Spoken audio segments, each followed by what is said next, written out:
পরে বলবে এসএফআই এর সর্বভারতীয় নেত্রী কমরেড দীপশিতা ধর।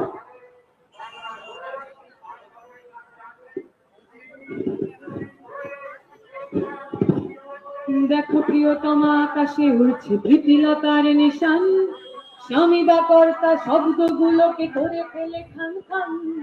চার কোলে রাঙা কপালের ভাজে আজকে যাচ্ছে রোদ, 21শে মৃত্যু তবুও মেয়েটা জোগাড় প্রতিরোধ। দেখো প্রিয়তমা আকাশে উড়ছে প্রীতিলতার নিশান, স্বামী বা কর্তা শব্দগুলোকে করে ফেলে খান খান।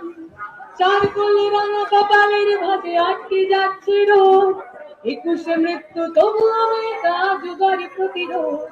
সাথী সভাপতি, কমরেডরা, যে সমস্ত কমরেড বন্ধুরা এই ভয়ঙ্কর প্রাকৃতিক দুর্যোগের মধ্যে আজকে আমাদের সভায় এসেছেন, রয়েছেন, লড়াই ছেড়ে পালাননি, আপনাদের সবাইকে আমরা বাম, যুব, ছাত্র, মহিলাদের পক্ষ থেকে আমাদের সংগ্রামী অভিনন্দন জানাই, আমাদের লাল সালাম জানাই।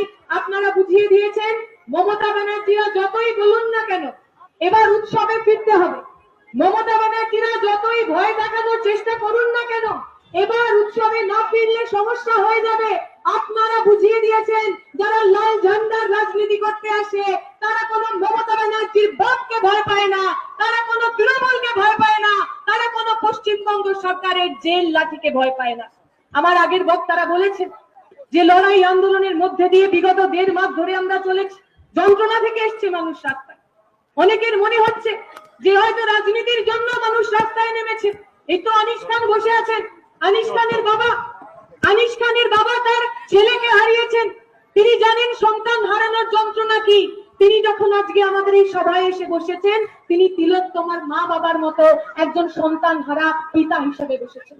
আজকে যখন পশ্চিমবঙ্গের গ্রামে গ্রামান্তরে সাধারণ মানুষ তার বাড়ির ছেলে মেয়েটার মুখের দিকে তাকিয়ে রাস্তায় নামছেন, আজকে যখন তৃণমূলীদের চোখ রাঙানো, তৃণমূলীদের হুমকি ধমকির বিরুদ্ধে সাধারণ মানুষ চোখে চোখ রেখে রাস্তায় নামছেন, মানুষ মনে করিয়ে দিচ্ছেন এই পশ্চিমবঙ্গের ইতিহাস আসলে বিদ্যাসাগরদের ইতিহাস। যে বিদ্যাসাগররা মেজরিটির জন্য দাঁড়িয়ে থাকেননি, যে বিদ্যাসাগররা ওই নম্বরের হিসেবে হয়তো সংখ্যায় কম ছিলেন, সেই সময় নির্বাচন হলে হয়তো বিদ্যাসাগর ভোটে জিততেন না, শূন্য হতেন, কিন্তু বিদ্যাসাগররা শিখিয়ে গেছেন সত্যি কথা বলতে গেলে, সঠিক পথে থাকতে গেলে শূন্য হই অথবা না হই রাস্তায় থাকতে হয়। রাস্তাই আমাদের একমাত্র রাস্তা, সেই রাস্তাকে পাথেয় করেই আগামী দিনে আমরা লড়াই আন্দোলন সংগ্রামে থাকবো। অনেক মিডিয়ার বন্ধুরা জিজ্ঞেস করছেন আপনারা আজকে এখানে সভা করছেন, পুলিশের কাছ থেকে তো আপনারা পারমিশন নেন। আমরা বলছি পুলিশের কাছ থেকে পারমিশন নেব কেন? যে পুলিশ আমার তিলোত্তমাকে খুন ধর্ষণ করার পর থানার ভিতরে তথ্য প্রমাণ লোপাট করলো তার কাছ থেকে আমরা পারমিশন নেব? যে পুলিশ প্রতিদিন আমার বাড়ির মেয়েটার খুন ধর্ষণ হওয়ার পর আততায়ীদের মাথায় ছাতা ধরে তাদের কাছ থেকে পারমিশন নেব? এই পশ্চিমবঙ্গের রাস্তা, কলকাতার রাজপথ আমাদের ট্যাক্সের টাকায় তৈরি। এই যে পুলিশরা দাঁড়িয়ে রয়েছেন তাদের ভর্তি, তাদের ভর্তি আমাদের টাকায় তৈরি। যদি আমাদের মনে হয় পুলিশ আর আমাদের নিরাপত্তা দিতে পারছে না, আমার মা বোনকে নিরাপত্তা দিতে পারছে না, পশ্চিমবঙ্গের প্রত্যেকটা রাস্তা আমাদের দখলে থাকবে, কোন পুলিশের পারমিশন আমাদের লাগবে না, কোন পুলিশের প্রোটেকশন আমাদের লাগবে না, সাধারণ মানুষ নিজের প্রোটেকশন নিজেই দেবে। তৃণমূলের নেতা মন্ত্রীরা বিভিন্ন জায়গায় হুমকি দিচ্ছেন, ধমকি দিচ্ছেন, মহিলাদের চেহারা বিগড়ে দেওয়ার হুমকি দিচ্ছেন, মা বোনেদের ছবি বিকৃত করে ওই বাড়ির সামনে লাগিয়ে দেওয়ার ধমকি দিচ্ছেন। আমরা বলছি ধমকি চমকি গুলো একটু কম করবেন। ওই হিন্দিতে একটা কথা আছে না कि शराफत, शरीफ आदमी जब अपना शराफत छोड़ देता है तब उससे बड़ा गुंडा कोई नहीं होता। अभी जो आम आदमी है जिस तरीके से वो सड़क पे उतर के आए हैं, अगर आप लोग ऐसे ही करते रहे वो भी अपना शराफत छोड़ देंगे और हमसे बड़ा गुंडा तृणमूल में कोई नहीं होगा, आम आदमी से बड़ा गुंडा पूरी दुनिया में कोई नहीं होता। ये बात आप याद रखिएगा, जहन में रखिएगा, ये बात आप याद रखिएगा। পশ্চিমবঙ্গের সাধারণ মানুষরা যারা রাস্তায় নেমেছেন তারা কেউ কুর্সির জন্য রাস্তায় নামেননি।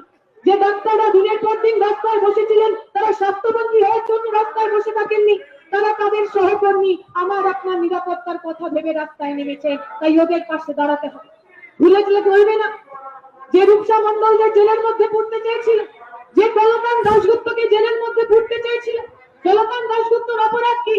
কলকান দাশগুপ্ত ওই মৃতার যে সববাহী গাড়ি সেই সববাহী গাড়ি আটকে ছিল। ওরা ভেবেছে কলকান্দের জেলের মধ্যে পুরলে বোধহয় আমরা ভয় পেয়ে যাব।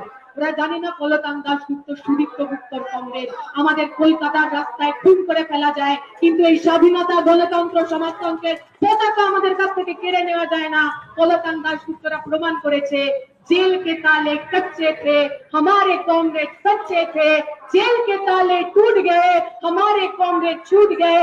आगामी दिने এই কলকান দাশগুপ্তদের সামনে রেখে, এই রূপসা মণ্ডলদের সামনে রেখে, ওই হুগলির নবগ্রাম কলেজের ছাত্র অরিন্দম হালদারদের সামনে রেখে আমরা লড়াইয়ে থাকবো। পক্ষ বেছে নেবো আমরা। ওই গরু চুর করে, গরু পাচার করে যে পশ্চিমবঙ্গের সোনার ছেলে হয়ে ঘুরে বেড়াচ্ছে, এমন সম্বর্ধনা অনুব্রত মণ্ডলকে দিচ্ছে মনে হচ্ছে অলিম্পিক থেকে সোনা জিতে এসেছে। আমরা শুনছিলাম বীরভূমের গ্রামে গ্রামে পাড়ায় পাড়ায় মহিলারা দাঁড়িয়ে রয়েছেন গাড়ির সামনে রাখিনি। বলছে দাঁড়িয়ে আছে কেন? বলছে জানো না, ওই গরু চোরটা ছাড়া পেয়ে গেছে, যদি এখানে দাঁড়িয়ে না থাকি এই আমার গরু নিয়ে বোধহয় পালিয়ে যাবে। আপনাকে পক্ষপাত করে কাদের সঙ্গে আপনারা থাকবেন? গরু চোর অনুব্রত মণ্ডল, যে অনুব্রত মণ্ডল বীরভূমের দিকে হাজার হাজার বামপন্থী কর্মীদের গাড়ি ছাড়া করেছেন, যে অনুব্রত মণ্ডল ওই কংগ্রেস লেন্সের সবার সামনে কান ধরে দাঁড় করিয়েছেন, মাথা কাটিয়ে দিয়েছেন, আপনারা সেই অনুব্রত মণ্ডলের সঙ্গে থাকবেন নাকি ওদের বিপরীতে?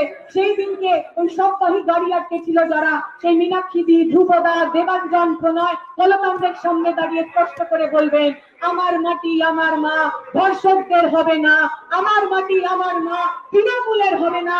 আমরা স্পষ্ট করে বলি, বাংলা নিজের মেয়েকেই চায়, তবে বাংলার মেয়েরা আর মমতা ব্যানার্জিকে চায় না, আর তৃণমূলকে চায় না, আর পশ্চিমবঙ্গ সরকারকে চায় না। আপনারা লড়াইয়ে থাকবেন, আন্দোলনে থাকবেন। আগামী দিন